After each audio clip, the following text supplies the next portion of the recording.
बिस्मिल्लाहिर्रहमानिर्रहीम, अस्सलाम वालेकुम व्यूअर्स। मैं हूं फारूक जौहरी और आप देख रहे हैं फारूक जौहरी ऑफिशियल यूट्यूब चैनल।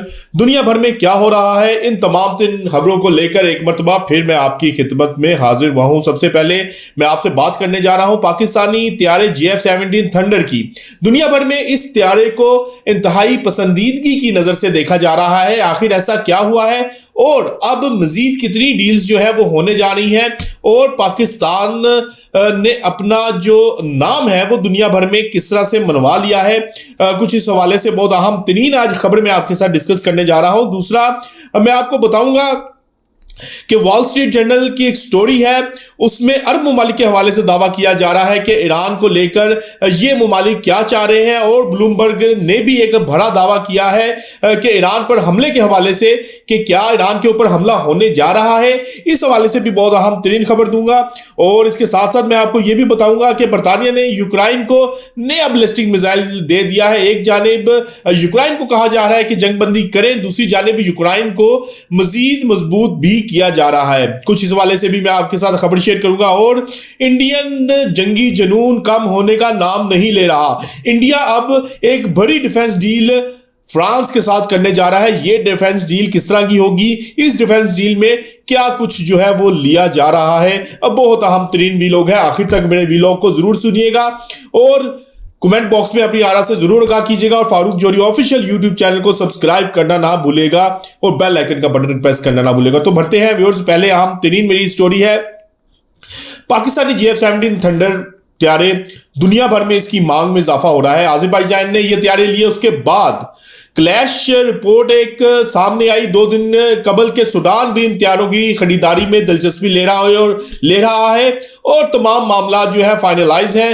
आज राइटर्स ने दावा किया है कि पाकिस्तान और इंडोनेशिया के दरमियान भी 40 के करीब 40 JF-17 थंडर त्यारों की खरीदारी का मामला तकरीबन फाइनल मराहिल में दाखिल हो चुका है। इसके साथ साथ इस तमाम खबर में एक खबर बहुत इंपॉर्टेंट खबर है। ये तो एक खबर थी जो कि आ गई, अब एक जो अहम तरीन खबर है कि सऊदी अरब भी JF-17 थंडर त्यारों में दिलचस्पी दिखा रहा है और सऊदी अरब का ख्याल है कि जो $2 बिलियन पाकिस्तान के पास पड़े हुए हैं, इनके एवज जो है JF-17 थंडर ले लिया जाए। यहां पर एक बड़ा सवालिया निशान ये उठता है कि सऊदी अरब जो कि ऑलरेडी एक इंतहाई मजबूत फिजाइया रखता है और जिसकी फिजाइया में यूरोपियन त्यारे यूरो फाइटर्स मौजूद हैं, इसके साथ साथ अमेरिकन F-15 ईगल त्यारे भी मौजूद हैं।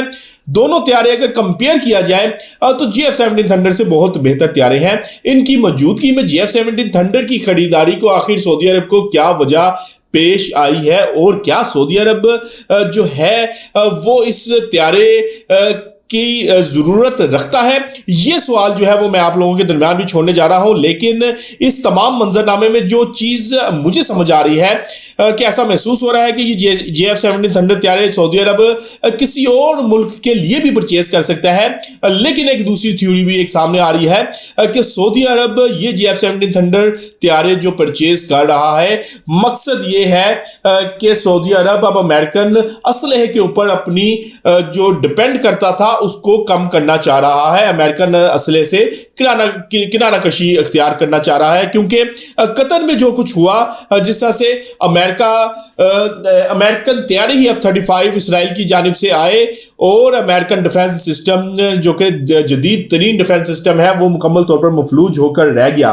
तो अब तमाम मुशरिक वुस्ता में जो अमेरिकन असला रखते हैं वहां पर बहुत ज्यादा उस वक्त जो है अलार्मिंग सूरत हाल रही कि क्या आने वाले वक्तों में उनके साथ भी यही होगा। तो ऐसा महसूस हो रहा है कि सऊदी अरब इस तमाम तर मंजरनामे में अमेरिकन असलहे को बैक पर लेकर जाकर चाइनीज और पाकिस्तानी असलहे को फ्रंट पर रखना चाह रहा है। और ये जो डिफेंस डील अगर हो जाती है तो ये डिफेंस डील भी जो पाकिस्तान और सऊदी अरब की एक डील हुई थी, दफाई डील हुई थी, उसके अंदर भी मजीद जो है वो ताल्लुकात गहरे होंगे और सऊदी अरब भी जो है अब मजीद अपने आप को मजबूत करता हुआ नजर आएगा।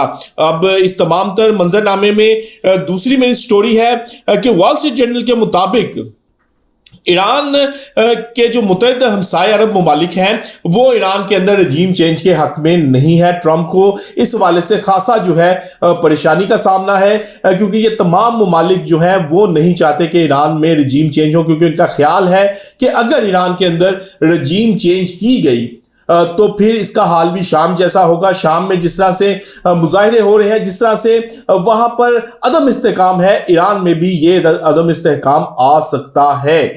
तो ये वॉल स्ट्रीट जर्नल का दावा है और मेरा भी ख्याल है कि जो मशरिक़ वुस्ता है इस वक्त अरब ममालिक हैं, वहां पर ईरान को लेकर इस तमाम तर मंजरनामे में इस तमाम तर चीज़ों को लेकर जो ख्यालात हैं, जो उनके मामलात हैं, वो तब्दील होते जा रहे हैं। और अब इस हवाले से ट्रंप भी जो है वो मुकम्मल तौर पर आगाह है और ट्रंप भी इस तमाम सूरत हाल को देख रहा है। लेकिन ब्लूमबर्ग ने भी बड़ा दावा किया है कि ट्रंप ईरान पर हमले पर संजीदगी से गौर कर रहा है। ज्वाइंट स्पेशल ऑपरेशन कमांड को भी कहा है कि इस हवाले से मुकम्मल तौर पर एक फिजिबल जो है रिपोर्ट बनाकर दी जाए कि किस तरह से ईरान के ऊपर स्ट्राइक्स हो सकती हैं। यानी कि एक तरफ मशरिक़ वुस्ता में अरब ममालिक किसी तौर नहीं चाहते कि ईरान में किसी किस्म का रजीम चेंज हो, यहाँ पे ईरान के ऊपर हमला हो, लेकिन ट्रंप इस हवाले से ऐसा महसूस हो रहा है कि फैसला कर चुका है और आने वाले कुछ दिनों में इस हवाले से बड़ी जो है वो खबर भी मिल सकती है। लेकिन ईरान की सिक्योरिटी एस्टेब्लिशमेंट भी तैयारी मुकम्मल कर चुकी है। उनका ख्याल है कि अगर ईरान के ऊपर किसी किस्म का भी हमला किया गया तो ईरान फिर जहां जहां अमेरिकन इंटरेस्ट है, अमेरिकन तंसीबात है, उनको फौरी तौर पर निशाना बनाएगा, उनको फौरी तौर पर मफलूज करने की कोशिश करेगा। यानी कि अगर ईरान के ऊपर स्ट्राइक होती है तो फिर एक बड़ी जंग जो है वो छिड़ने जा रही है। तो ये ईरान की सूरत हाल है इस वक्त जो मुजाहिरे हो रहे हैं। जो अब तक की इतलात हैं, मुजाहिरीन सड़कों पर हैं, लेकिन किसी ना किसी हद तक जो ईरान का सुप्रीम कमांडर है हामनाई, उसने तमाम मुजाहिरीन के ऊपर फिलहाल जो है वो काबू पा लिया है। लेकिन क्या ये चिंगारी जो है वो बुझ पाएगी और क्या इस चिंगारी के ऊपर जो मगरबी तेल है वो डलता रहेगा, ये भी बड़ा सवालिया निशान है। और मेरा ख्याल है कि इसके ऊपर ये मगरबी तेल डलता रहेगा इस चिंगारी के ऊपर, इस चिंगारी को मगरिब जो है वो बुझने नहीं देगा। तो व्यूअर्स, चौथी जानिब बरतानिया ने यूक्रेन को नया बैलिस्टिक मिसाइल देने का जो है वो फैसला किया है। बड़ा वाहियात सा नाम है बैलिस्टिक मिसाइल का, नाइटफॉल के नाम से ये बैलिस्टिक मिसाइल जो है वो दिया जा रहा है। इस बैलिस्टिक मिसाइल की रेंज जो है वो 500 किलोमीटर है और 200 किलोमीटर वॉर हेड कैरी करने की भी ये सलाहियत रखता है। अब जो सूरत हाल है, एक जानिब तो यूक्रेन को कहा जा रहा है कि वो जंगबंदी के ऊपर तैयार हो, रशिया को फोर्स किया जा रहा है कि किसी तरह ये जंगबंदी हो जाए, लेकिन दूसरी जानिब यूक्रेन को मुसलसल मजबूत किया जा रहा है।